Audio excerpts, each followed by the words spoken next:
The sun hung low in the sky, casting a warm golden light over the vast expanse of the wild landscape. Tall grass swayed gently in the breeze, dotted with colorful wildflowers that danced like tiny flames against the rich green backdrop. Beyond the rolling hills, jagged mountains rose majestically, their peaks capped with shimmering snow that glistened under the sun's attention. This was a land both beautiful and unforgiving, where nature thrived in its own way, yet whispered secrets of solitude to anyone who dared to wander. As the drifter moved through this untamed wilderness, he felt both at home and profoundly alone. His boots crunched on gravel paths that twisted through forgotten trails, leading him further into the heart of the landscape. He paused occasionally to take in the sights, the flutter of a hawk circling high above or the distant sound of rushing water from a hidden stream nearby. Here, the air was crisp and clean, filled with scents of pine and earth that invigorated his spirit. Yet, despite the beauty that surrounded him, there was an overwhelming sense of isolation. The drifter had chosen this life far away from bustling towns and crowded streets. He preferred the rustle of leaves to chatter, relishing each moment spent among towering trees and open skies. Each step brought him deeper into his thoughts, a peaceful rhythm only interrupted by the occasional call of wildlife or the whispering wind. In this expansive wilderness, he felt free to roam but also free from connections that once tied him down.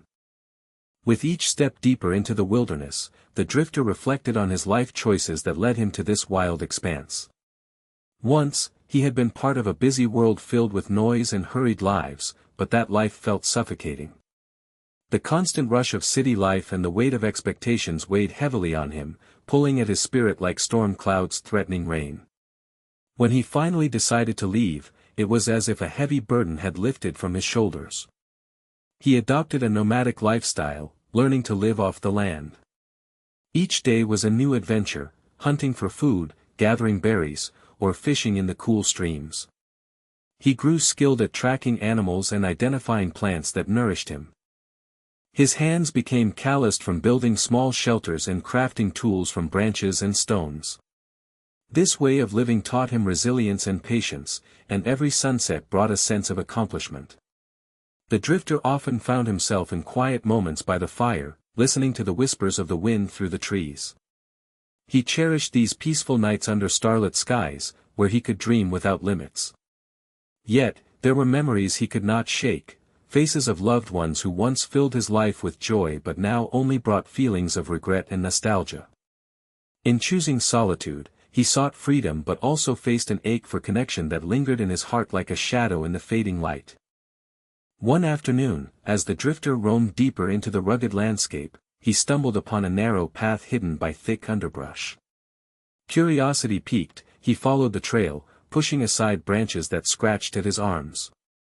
The air felt cooler as he ventured further, and soon he noticed a faint glimmer of light reflecting off the rock face ahead. As he approached, he discovered a cave entrance partially concealed by hanging vines. His heart raced with excitement and trepidation as he stepped inside, the darkness enveloping him like a warm blanket. The cave was surprisingly spacious, with walls lined in smooth stone that echoed softly with every step he took. Suddenly, a faint whimper broke the stillness, causing him to freeze in place. Peering into the shadows, he saw a small figure cowering in the corner, a frightened Ute child with wide, tear-streaked eyes. The child was clutching a tattered blanket, trembling not just from fear but also from the chill in the air. The drifter's heart softened at the sight, memories of his own childhood rushed back to him. Gently, he knelt down to the child's level and spoke softly, reassuringly. "It's okay," he said, his voice calm and steady. "I won't hurt you." The child blinked at him warily but did not flee. In that moment, they shared a silent connection, two lost souls seeking safety in a world that seemed so vast and unforgiving. The drifter knew this was no ordinary encounter, fate had brought them together in this hidden cave for a reason. As the drifter knelt beside the Ute child, he sensed the fear slowly ebbing from the boy's eyes, replaced by a hint of curiosity. The cave felt warmer now as they sat together, the drifter determined to create a safe space. He reached into his pack, pulling out some dried berries and a small piece of jerky, simple fare he had saved for emergencies. Offering them gently, he watched as the child's fingers trembled slightly before reaching for the food. "Here, try this," he encouraged, smiling to ease the tension in the air. As the boy took a bite, his eyes brightened for the first time, and he began to chew cautiously, as if savoring not just the taste but also the kindness behind it. The drifter felt a spark of hope ignite in that moment. To bridge their vast differences, he began telling stories from his own life, a boy once lost in a city full of noise who had found solace in nature. He shared tales of storms weathered on lonely nights and the adventures that led him to this remote corner of the world. With each word, he noticed the child leaning in closer, hanging on to every syllable. The Ute child responded with stories of his own, recounting tales of family gatherings and fun times spent with his tribe before they were scattered. They exchanged laughter and tears, discovering they were both searching for safety in their unique ways. In that hidden cave, nestled among echoes of their shared losses, a bond began to grow, two souls linked by understanding and compassion amidst a harsh world outside.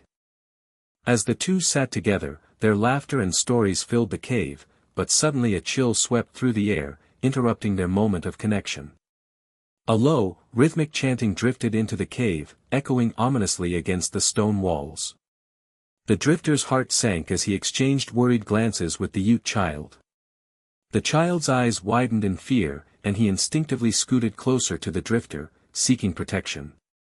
The chanting grew louder, a haunting melody that seemed to ripple through the air like an approaching storm. With every word, an unsettling tension built in the cave's dim light. The drifter's senses heightened as he strained to listen, realizing that it was not just a passerby, it was a group of horsemen drawing near, their voices rising and falling in a sinister rhythm. "What do they want?" the child whispered, trembling beside him. The drifter shook his head, unsure but sensing danger. "Stay quiet," he urged in a hushed tone. He knew they needed to remain hidden, the last thing they needed was to be discovered. The sound of hooves began to accompany the chanting, thudding steadily against the earth outside the cave. Each beat echoed like a drum in his chest, and he could feel panic rising within him. The drifter pulled the child close, whispering reassurances as he scanned the cave's entrance, his heart racing at the thought of what might lie beyond. They were no longer alone, shadows of uncertainty loomed closer, challenging their fragile bond under the weight of impending threat. The chanting outside grew louder, the harsh voices rising and falling like a dark wave crashing against the shore. The drifter strained to listen, his heart pounding as he caught snippets of words laced with anger and vengeance. "Blood," they cried, each voice heavy with intent, sending chills down his spine. As the horsemen approached, the drifter could make out their silhouettes against the dim light filtering through the cave entrance. They were menacing figures, clad in leather armor that gleamed ominously in the fading sun. Their faces were painted with symbols that twisted into fierce expressions, resembling creatures from nightmares rather than men. Wild hair flew behind them as they rode powerful horses, their muscles rippling under taut skin as they navigated over rough terrain with ease. Each horse let out snorts of urgency, their hooves striking the ground like thunder as they moved closer. The drifter noticed weapons strapped to their sides, bows and arrows poised for use, ready to strike if necessary. The Ute child pressed his small frame against the rock wall, eyes wide with fear as he clung tightly to the drifter's arm. "Who are they?" he whispered hoarsely. The drifter could only shake his head, feeling powerless in that moment yet fiercely protective of the child beside him. As they listened to the ominous chant and felt the vibrations of hooves nearby, dread washed over them both. This group was not here for friendly reasons, they sought something or someone, and they would not stop until they found it. The drifter's mind raced as he considered their options. He knew they had to stay hidden from the approaching horsemen, but the chaos in his heart urged him to think of a plan. "We can't stay here if they come inside," he whispered to the Ute child, whose eyes were wide with fear. "We need to be ready." He scanned the cave and noticed a narrow passage at the back, partially obscured by shadows and rocks. It looked like it could lead to another opening, away from the chanting menace outside.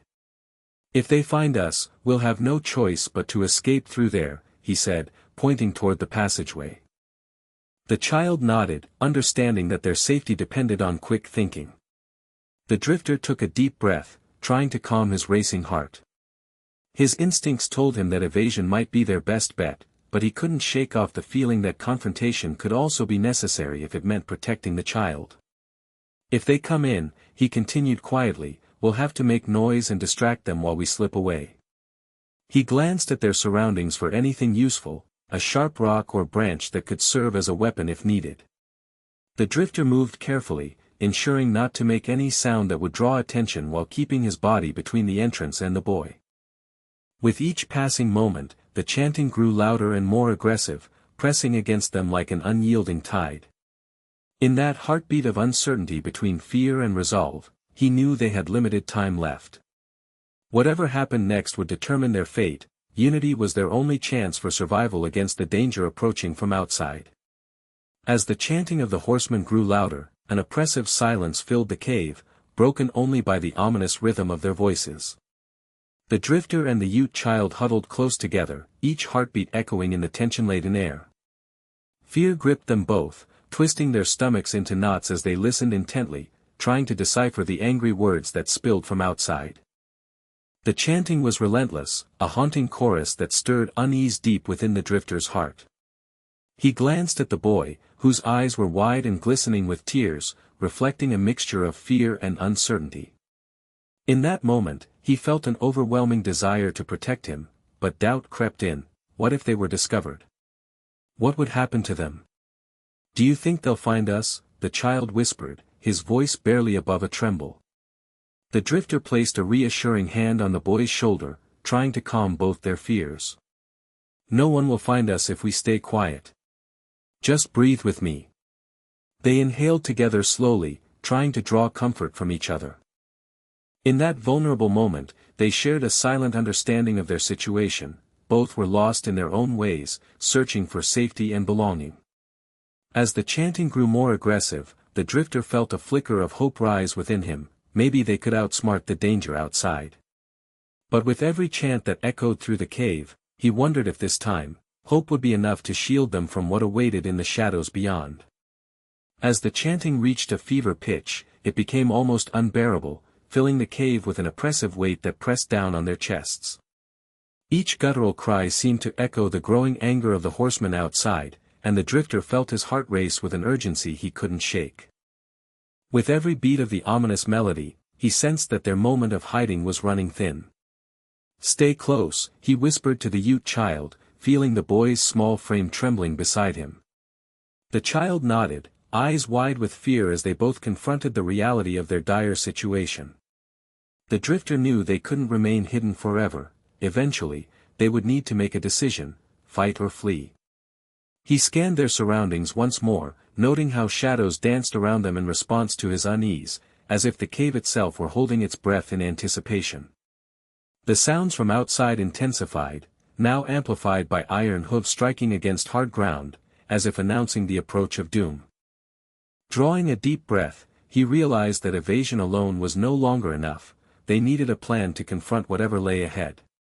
If they come in, he murmured slowly while forming a strategy in his mind, we'll need to create a diversion. He glanced at the narrow passage again and thought about leading the boy that way if they had no choice. The boy looked up at him with wide eyes filled with both fear and trust. In that moment, an unspoken bond held them steady. Together, they faced an uncertain future, ready to take action against a world intent on hurting them but resolved not to let fear dictate their choices any longer. Just as the tension reached its peak, the cave's atmosphere shifted, and a sudden noise interrupted the relentless chanting outside. A loud crash echoed through the entrance, startling both the drifter and the Ute child. In that critical moment, hope sparked as they caught sight of a figure emerging from the shadows, a robust mountain man, weathered but sturdy, who had heard the chaos and rushed to investigate. Quickly! This way, he shouted with urgency, motioning toward the narrow passage that the drifter had previously identified. The warmth in his commanding voice filled the cave with a sense of safety, breaking through their despair. With no time to waste, the drifter nodded at the boy, urging him to follow the stranger. Before they could act, however, the horsemen erupted into furious shouts as they drew near. The chanting intensified again, this time mixed with threats and demands for retribution. The mountain man had little choice but to act bravely. He grabbed a nearby rock and threw it outside with all his might. The sound startled the approaching horsemen momentarily, shifting their focus away from the cave's entrance. "Run now," he ordered fervently as chaos briefly erupted outside. Without a second thought, the drifter took the Ute child's hand and began sprinting toward the passageway, feeling adrenaline surge through them both.